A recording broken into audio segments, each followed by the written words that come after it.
Bueno, arranco entonces, antes que nada, agradecerles por todo este tiempo hasta llegar a esta etapa. Estoy un poco sensible. Les voy a contar un poco sobre la tesis, lo que estuve trabajando tanto en Woolwich, en INTA y en mi tesis, en mi pasantía en Italia. Mi tesis se llama, como ven ahí, Herramientas regionales para la gestión del riego, aplicación del modelo CEBAL en cultivos de trigo y maíz. Bueno, para darles un poco de contexto y por qué, en dónde se fundamenta esta tesis, básicamente, hace un tiempo la ONU en un estudio anunció que en 2030 la mitad de la población mundial va a vivir en zonas de gran escasez hídrica. América Latina es una de esas zonas con mayor estrés. Y hoy en día, sí, la agricultura utiliza el 70% del agua dulce a nivel mundial. Entonces, debido a que este agua dulce se hace cada vez más escasa, se intensifica obviamente la competencia por ella, y por esto es muy necesario una mejor gestión del riego a fin de lograr una mayor eficiencia en el uso del recurso hídrico. Esta tendencia se va a ver incrementada, y creo que todos la notamos ya, nos está golpeando, en la región central de Argentina, ante escenarios de cambio climático, donde se prevé extensión de los periodos de sequía, aumento en las olas de calor, y por lo tanto existe una gran necesidad, como dije recién, de un método eficaz y fiable para determinar el consumo de agua en los cultivos para un aprovechamiento eficiente y sustentable del recurso hídrico. Bien, la cuantificación del consumo de agua requiere entonces el conocimiento de la evaporación del agua de la superficie de la tierra y de los vegetales, como así también del agua que es consumida por las plantas a través de la transpiración. La combinación de estos fenómenos, es decir, de la evaporación y de la transpiración, se conocen colectivamente como evapotranspiración. Y la evapotranspiración justamente es el mayor consumidor de agua para riego, y el cálculo de la cantidad de este evapo que ocurre en un área proporciona una herramienta muy valiosa para cuantificar este consumo. ¿Cómo se estima la evapotranspiración? Básicamente en la FAO existe un modelo para calcularla a través de estaciones meteorológicas. Se obtienen de estas estaciones ciertos parámetros como radiación, temperatura, viento, humedad, y se calcula la evapotranspiración a través de la fórmula de Perlman-Montit para un cultivo de referencia. Esta evapotranspiración se llama evapotranspiración potencial o de referencia. Tradicionalmente, la evapotranspiración de los campos agrícolas se ha calculado multiplicando esta evapo de referencia basada en datos meteorológicos por un coeficiente de cultivo determinado según el tipo de cultivo y la etapa de crecimiento. Sin embargo, por lo general, existen algunas dudas acerca de si la vegetación actual y las condiciones de crecimiento se comparan con las condiciones estas que están representadas por estos valores ideales de KC, especialmente en zonas con escasez de agua, ¿sí? Además, es difícil predecir, por ejemplo, las fechas correctas de la etapa de crecimiento de los cultivos para grandes extensiones, y los métodos convencionales para la estimación de la evapotranspiración basadas en el suelo proporcionan medidas precisas para un área homogénea que rodea justamente a estos instrumentos como las estaciones meteorológicas, pero los resultados no son aplicables a grandes escalas heterogéneas, ¿sí? Entonces, la evapotranspiración es altamente variable en espacio y en tiempo, como les digo, debido a una amplia variabilidad en las precipitaciones, en las características hidráulicas de los suelos, los distintos manejos de los cultivos realizados por los productores agropecuarios en cada lote, por ejemplo, con respecto a rotación, a sistemas de labranza, a densidades, a épocas de siembra, no sé, fertilización y, por supuesto, el riego. Y acá vamos enganchando el motivo de esta tesis. Entonces, dado lo que mencioné recién, un medio viable para mapear esta evapotranspiración a escala regional y de lote es el uso de imágenes satelitales que proporcionan una excelente herramienta para determinar tanto la estructura espacial como temporal de la evapotranspiración, ¿sí? El sensado remoto es un método confiable de bajo costo para predecir tanto la evapo, que vengo mencionando, como el rendimiento de los cultivos en grandes áreas, ¿sí? Varios modelos han sido desarrollados para estimar la evapo a escala regional y la mayoría de estos modelos de sensado remoto utilizan esta ecuación que les muestro en pantalla, donde LE es el flujo de calor latente, RN la radiación, G es el flujo de calor del suelo y H el flujo de calor sensible. ¿Por qué CEVAL? CEVAL requiere pocos datos meteorológicos sobre el terreno, es capaz de estimar la evapo sin conocimiento previo de las condiciones del suelo, del cultivo, del manejo, y se utilizó para estimar a diferentes resoluciones espaciales y temporales en más de 30 países. Yo no encontré, acá Raúl me va a corregir luego, pero no encontré registros de validación de CEVAL aplicado a lo que es a esta escala que estoy puntualizando a nivel de la región central de la República Argentina. El propósito de esta tesis, básicamente, es aplicar, calibrar y validar un modelo para el cálculo de evapotranspiración y de rendimiento de los cultivos de maíz y trigo, justamente en áreas productivas bajo diferentes condiciones, tanto climáticas como edáficas y de estrés hídrico y salino.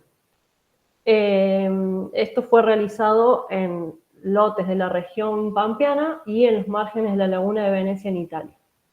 Los objetivos específicos son los que ustedes ven en pantalla: calcular la evapotranspiración a nivel de campo desde justamente las estaciones meteorológicas, calcular la evapotranspiración a nivel de campo a través de la interacción de imágenes Landsat y el modelo CEVAL, obtener mapas de rendimiento para lotes experimentales, calcular la biomasa y rendimiento del cultivo utilizando mapas raster de disponibilidad de agua y, por último, validar los resultados obtenidos con datos de evapotranspiración de la estación meteorológica y datos de rendimiento obtenidos acá.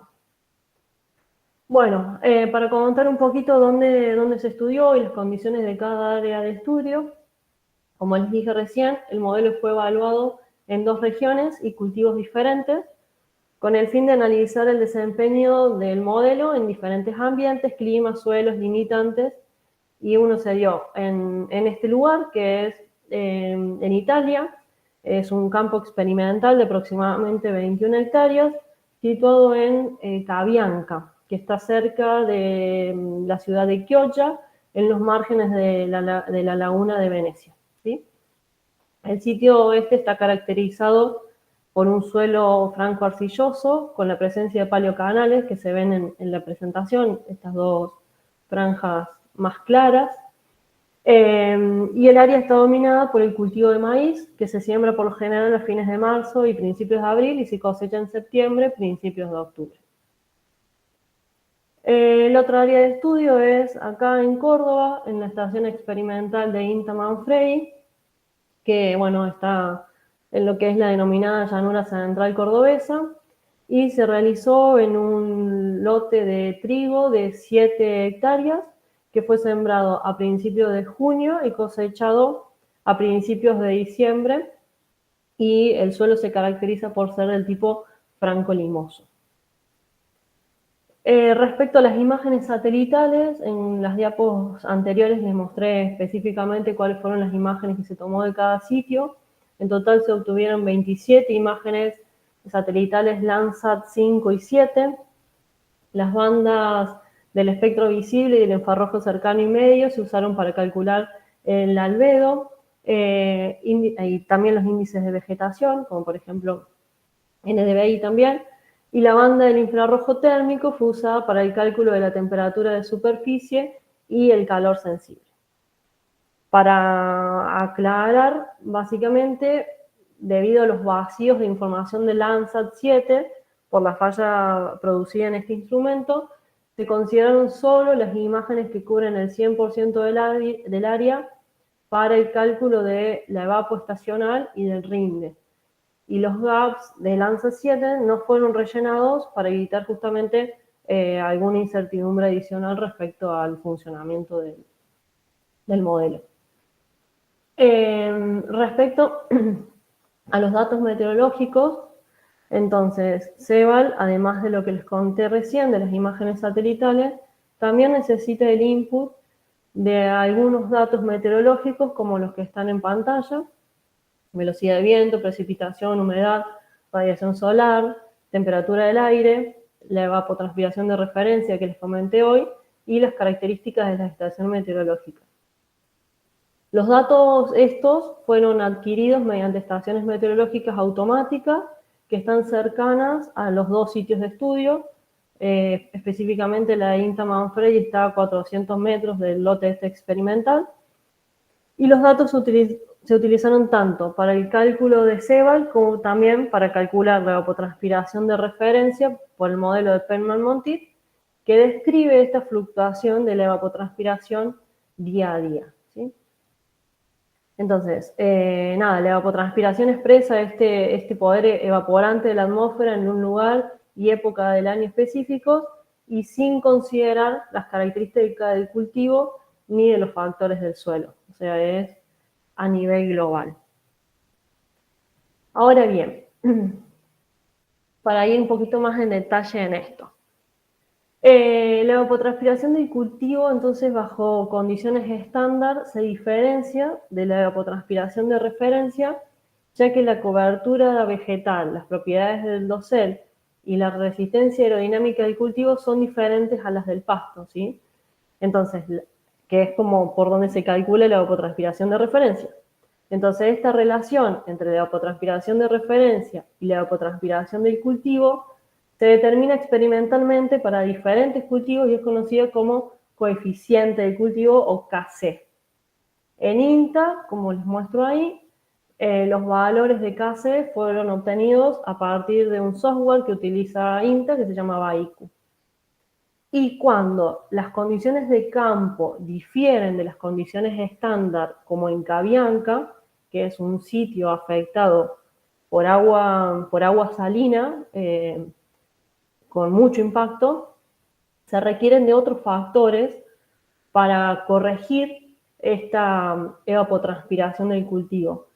Entonces, bajo condiciones de campo, la evapotranspiración real del cultivo se puede desviar justamente debido a condiciones no óptimas como la presencia de plagas, enfermedades, salinidad del suelo, baja fertilidad. Entonces, la evapotranspiración del cultivo bajo condiciones no estándares, que es esta, sub-C ajustada, se calcula utilizando un coeficiente de estrés hídrico que se denomina KS, ¿sí? Y la estimación del KS se realizó justamente en Cabianca mediante el cálculo de un balance hídrico para la zona de raíces, utilizando también el método de la FAO. Lo que quiero destacar con esto es que justamente para aplicar el modelo CEVAL no son necesarios estos datos de cobertura, ni de tipo de suelo, ni las condiciones hidrológicas. Entonces, por eso la importancia de contar con un modelo de esta característica para poder hacer estas estimaciones a nivel regionales. Bueno, el sitio de Cabianca, como les contaba recién, es bastante particular en sus condiciones, en su estructura, y en un estudio previo al mío, se dividió en 5 unidades de control, que las llamaron los investigadores anteriores, de acuerdo a la variabilidad espacial de las características del suelo y la salinidad, ¿sí? Son las que están en pantalla. Entonces, para evaluar el impacto del estrés hídrico en la productividad de los cultivos, colocaron 5 estaciones de monitoreo y cada estación estaba equipada con sondas de capacitancia de resistencia, justamente para medir el contenido de agua y la salinidad del agua intersticial, y también se colocaron tensiómetros para registrar el potencial de agua del suelo a distintas profundidades. Bien, La implementación del CEBAL, del modelo CEBAL, yo la desarrollé utilizando módulos ya existentes en GraphGIS. CEBAL utiliza imágenes raster del espectro visible, del infrarrojo cercano e infrarrojo térmico para calcular el balance de energía píxel por píxel. Y antes de comenzar a aplicar el modelo propiamente dicho, se deben preprocesar todas las imágenes para obtener las reflectancias y radiancias a partir de los números digitales de cada banda. La radiancia y la reflectancia son la principal capa de entrada en el cálculo de evapotranspiración. Algo distinto que tiene CEBAL a otros modelos y que es una ventaja de CEBAL es la calibración del resultado con píxeles de condiciones meteorológicas extremas. La calibración se realiza seleccionando manualmente un píxel caliente y uno frío para definir el rango de gradientes verticales de temperatura por encima de la superficie del terreno. Y en este trabajo se seleccionaron el píxel húmedo de acuerdo con los criterios de baja temperatura, albedo bajo y alto NDVI. Y el píxel seco, en general, se debe buscar en un campo agrícola seco y desnudo. Se recomienda no usar una zona caliente, por ejemplo, de un desierto, ni de un estacionamiento, o sea, donde haya asfalto, ni de un techo, ni de una ladera orientada hacia el sur de la montaña, ni en lugares extremadamente calurosos, ya que esa relación entre el gradiente vertical, de temperatura y la temperatura superficial puede no seguir la misma relación lineal para la agricultura y los suelos agrícolas desnudos. Entonces, el píxel seco se buscó en zonas con vegetación escasa que presentan un NDVI bajo, un alto valor de temperatura y un alto albedo. Bien, para meternos en la otra etapa del propósito de esta tesis, que era el rendimiento más allá de la evapotranspiración, la producción de biomasa del cultivo se calculó a partir de los datos de radiación fotosintéticamente activa, usando un módulo de GraphGIS. La radiación fotosintéticamente activa es parte de la radiación solar de onda corta que es absorbida por la clorofila para la fotosíntesis de la planta, y solo una fracción, eso que dice FPAR, será absorbida por el dosel y se utiliza para la asimilación de dióxido de carbono. Entonces, el crecimiento de la biomasa depende de FPAR, de la eficiencia del uso de la radiación y un índice de estrés hídrico.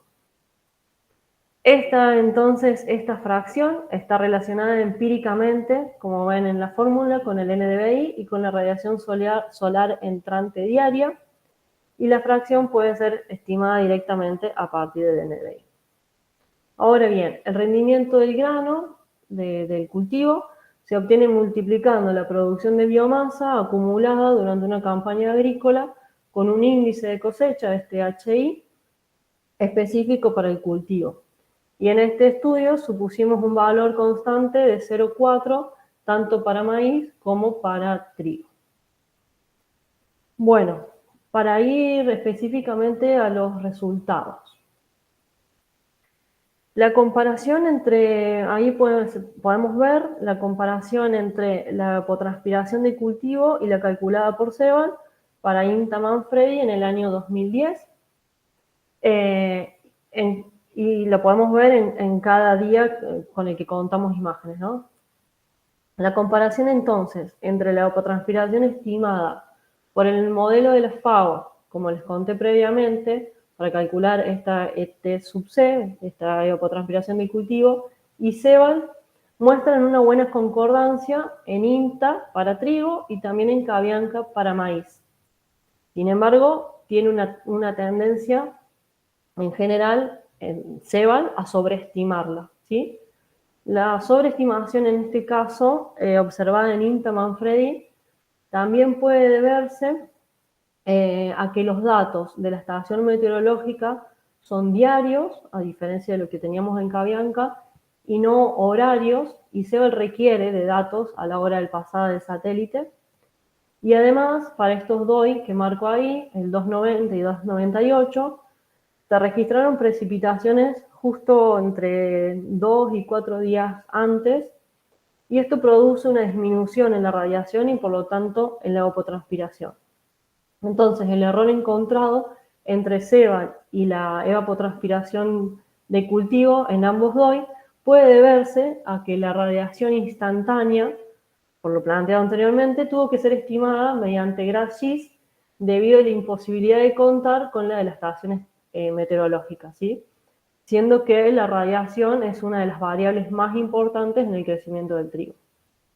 Por otro lado, para estos DOI también, el píxel frío fue seleccionado en una porción de agua debido a la ausencia de un campo agrícola con menor temperatura que la de área de estudio. Y bueno, para disminuir entonces el error proporcionado por este píxel, lo ideal sería poder contar entonces también con un campo agrícola, un lote de alfalfa en condiciones ideales y con riego constante. Bueno, en Cabianca, como se puede ver, tenemos primero el año 2011, el año 2012, lo mismo, comparando evapotranspiración de cultivo y evapotranspiración calculada con CEBAL. Para el año 2012, la mayor parte de los valores de CEBAL se encuentran por debajo, al revés de la tendencia que venimos viendo en 2010 y en 2011, se encuentran por debajo de los valores de la evapotranspiración del cultivo. Esta aparente subestimación del modelo puede que no sea tal, porque debemos considerar que justamente estos valores de evapo obtenidos de la estación meteorológica, como dije al principio, son para condiciones estándar de cultivo, y como mencioné, cuando las condiciones de campo difieren de las condiciones estándar, la evapotranspiración real del cultivo puede desviarse debido a condiciones no óptimas, y en este caso hay una fuerte salinidad del suelo, ¿sí?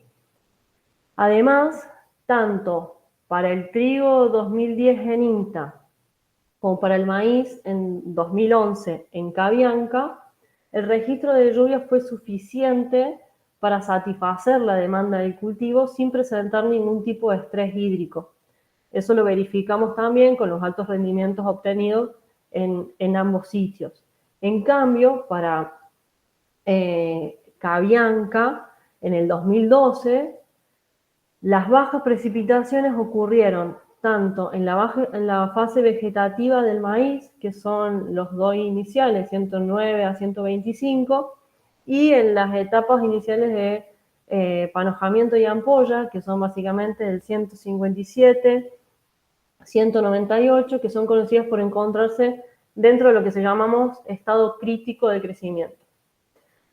Entonces, en Cabianca 2011, donde se ve esta diferencia principalmente en los primeros DOI, entre un evapo y la otra, están muy cerca también de la fecha de siembra.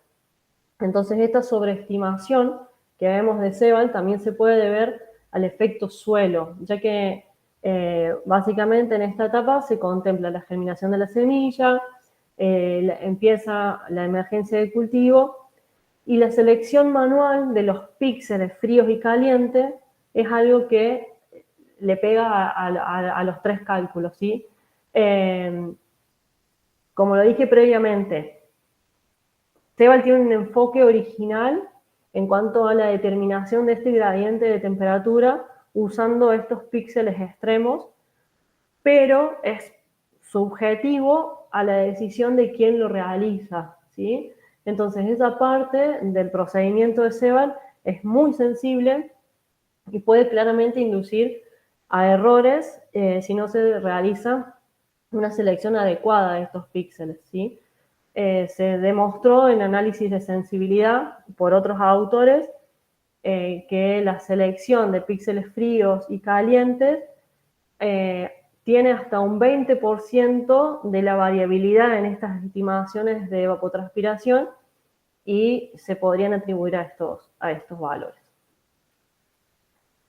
Algo que quiero resaltar de todo esto, y a breve resumen, es que si bien la estimación con la FAO 57, 56 es ampliamente utilizada, es súper viable, no deja también de ser una estimación, por lo que el modelo de Ceval debería también verse validado con mediciones in situ para hacer comparaciones más precisas, ¿sí? Además, la ecuación, perdón, de Perman-Montit arroja un valor único para toda el área, a diferencia de Ceval, que permite observar una variabilidad espacial de la T dentro de las áreas estudiadas. Entonces, lo que se hizo para este estudio fue poder observar las diferencias entre ambos métodos usando un valor único estimado por Perman-Montit con un promedio de la EVAPO observada en cada imagen estimada por Ceval. Si vamos a la evapotranspiración potencial, básicamente la diferencia media entre los valores de evapotranspiración y las estimaciones realizadas con Ceval para toda la campaña fue, en este caso, de un 13,6% para lo que es INTA Mafredi en el año 2010, un 6,4% para 2011 en Cabianca y un 21% para el año 2012 también en Cabianca. Esta tasa la encontramos satisfactoria teniendo en cuenta, al igual que lo que comenté recién, que el método del coeficiente del KC no tiene en cuenta los factores de estrés hídrico, lo que significa que la evapotranspiración del cultivo representa una estimación precisa del ET solo bajo condiciones buenas de riego, ¿sí? Y esto lo podemos ver reflejado aún más en el año 2012, que tuvo el mayor porcentaje de diferencia, donde, como comenté recién, hubo, además de la cuestión salina, una presencia notoria de estrés hídrico, ¿sí? Ceval, de nuevo, a diferencia del método de la FAO, da una buena estimación de la distribución espacial de la evapotranspiración y la integración espacio-temporal que utiliza la evapo potencial es un método importante para superar esta falta diaria de datos espacialmente distribuidos. Sin embargo, la discrepancia encontrada puede estar relacionada también con un número limitado de imágenes de satélite que pude tener a disposición para utilizar durante toda la temporada. Además, también el error que se introduce en la interpolación de la evapotranspiración real por medio de la evapotranspiración de referencia puede obviamente contribuir a este error. Bien, hablé al principio del coeficiente de estrés y les conté que en Cabianca básicamente se habían aplicado estas sondas y con eso fue posible calcular este coeficiente de estrés.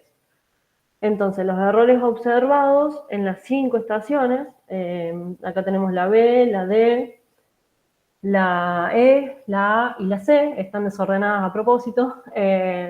Estos errores observados en estas 5 estaciones pueden deberse a lo que mencioné anteriormente en cuanto a la selección de los píxeles extremos, o un error también en el cálculo del KS, y de que principalmente se utilizó el mismo valor de evapotranspiración del cultivo para todas las estaciones, o sea, para cada una de las 5, porque no se pudo contar con un valor particular para cada una, y por falta de datos en determinadas fechas, tampoco fue posible realizar el cálculo de KS para todas las imágenes. Sin embargo, sí, para Ceval se obtuvo un valor de evapo correspondiente a cada una de las estaciones de monitoreo donde estaban estas sondas en cada una de las imágenes analizadas. La A y la C, que son estas últimas dos, están ubicadas en las zonas donde hay mayor estrés salino.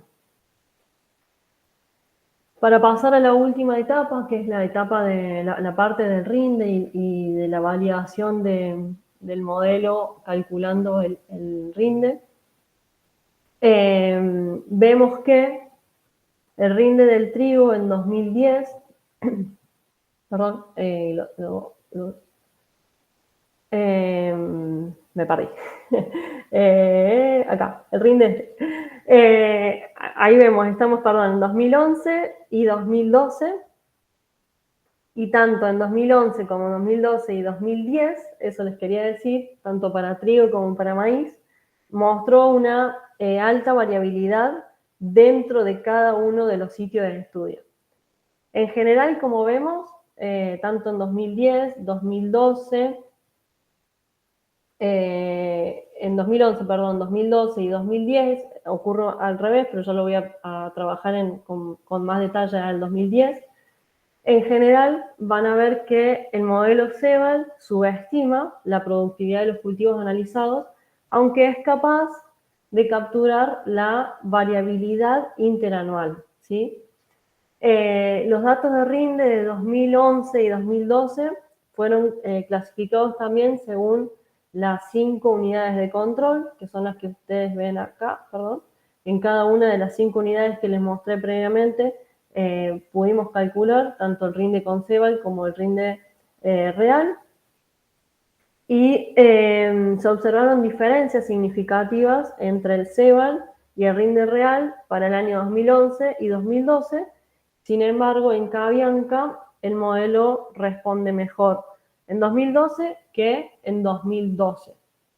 Y esta subestimación realizada por CEBAL para el maíz en el año 2010, encontramos que puede deberse, en el año 2011, perdón, puede deberse a que el índice de cosecha que les nombré al principio, que utilizamos, no era el ideal, porque se utilizó el mismo índice de cosecha tanto para 2011 como para 2012, o justamente a que se usó un único valor para todo el lote sin conocer si existían diferentes valores de índice de cosecha para las distintas zonas analizadas.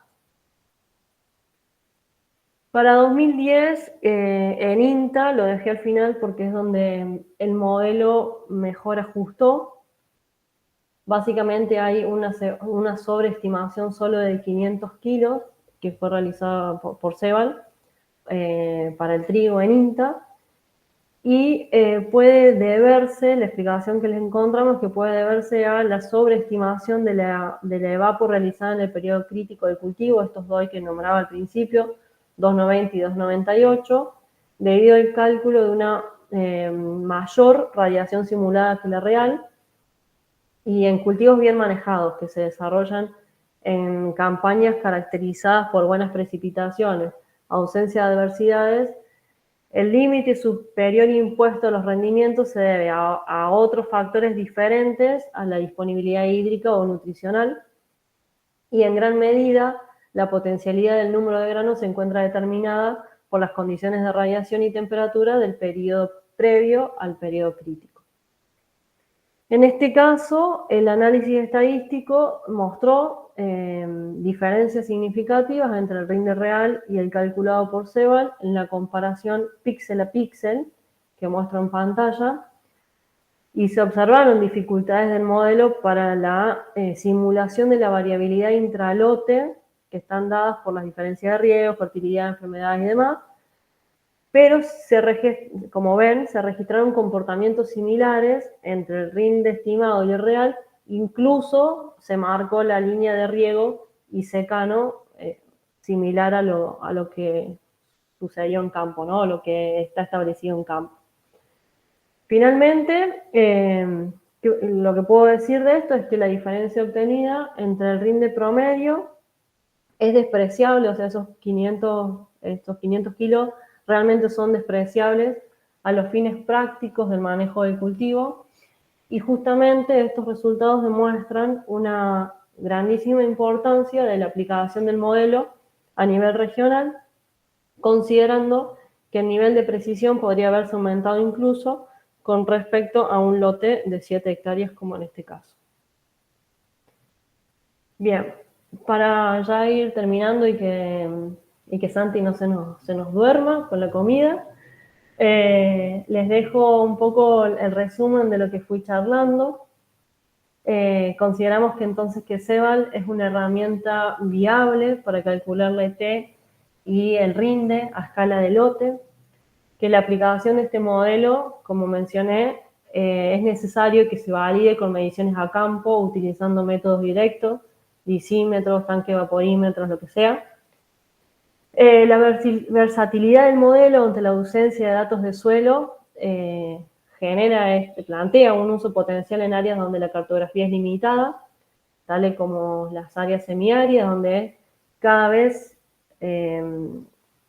las demandas de estas herramientas son más importantes para aportar a un riego eficiente. Los resultados pueden ser muy beneficiosos para las prácticas de agricultura de precisión en ambientes en los que la disponibilidad de agua es escasa y la calidad de riego es pobre. Se pueden entonces diseñar y optimizar estrategias de riego de aplicación variable. Podemos maximizar la productividad y podemos minimizar pérdidas de agua, costos administrativos. Podemos tener una mirada mucho más profunda en el uso eficiente de tanto el recurso suelo como el recurso hídrico. Aumentar la productividad de los cultivos, entonces, algo que me estoy dando cuenta que no le hice hincapié en una de las diapos donde tenía el dónde, el cuándo, el por qué y el cuánto, perdón. Aumentar esta productividad de los cultivos implica saber básicamente cuándo, cuánto y dónde necesitamos del agua para ser aplicada en el cultivo de una manera eficiente mediante el riego. Básicamente, regar sin control y cuando el cultivo no lo necesita, va a ser económicamente contraproducente, además de hacerle un daño a los recursos. Soy de la idea de hay que medir para tomar decisiones y este es un punto de partida para eso. Y finalmente, bueno, la predicción anticipada del rendimiento que les mostrará hacia el final de los cultivos a la cosecha es y fue un objetivo prioritario de la agricultura de precisión con el fin de generar información que se pueda aprovechar oportunamente en la planificación y en el manejo de los alimentos. Y en este trabajo lo obtuvimos de una manera exitosa al rinde unos días previos a la cosecha. Sería buenísimo poder indagar cuántos días antes podemos tener una estimación precisa de esto, porque podría generar valor en muchísimas áreas. Y obviamente la conclusión final es que la presencia de nubes es un factor que limita obviamente la aplicación de modelos como este, de modelos que implican imágenes satelitales. En este caso, las imágenes captadas por Landsat 5 y 7 tienen una visita cada 16 días, por lo que existen pocas oportunidades de conseguir imágenes libres de nubosidad, y esto obviamente se debería complementar con imágenes de otros satélites que tienen una mayor resolución temporal y obviamente después calibrar la resolución espacial. Me tomé el atrevimiento porque creo que estamos en tiempo, de contarles dos cosas que para mí son importantes, que derivaron de esta tesis.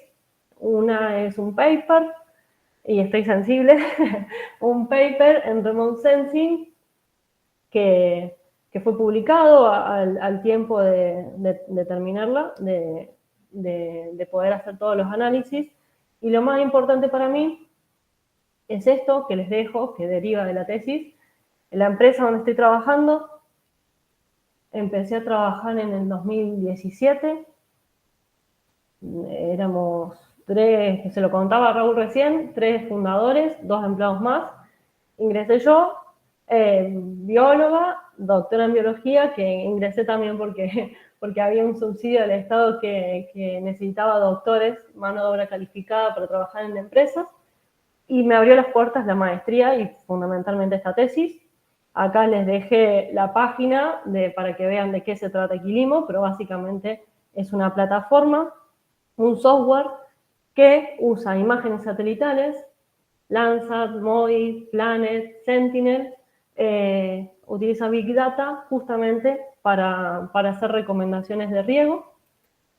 Y nada, yo ingresé ahí, hoy somos, ingresé en 2017, hoy somos 90 empleados, ingresé para validar este modelo que utiliza Quilimo para darle forma, y les dejo este videíto cortito para que sepan un poco más de qué se trata. Según la ONU, en 2030 la mitad de la población mundial vivirá en zonas de gran estrés hídrico.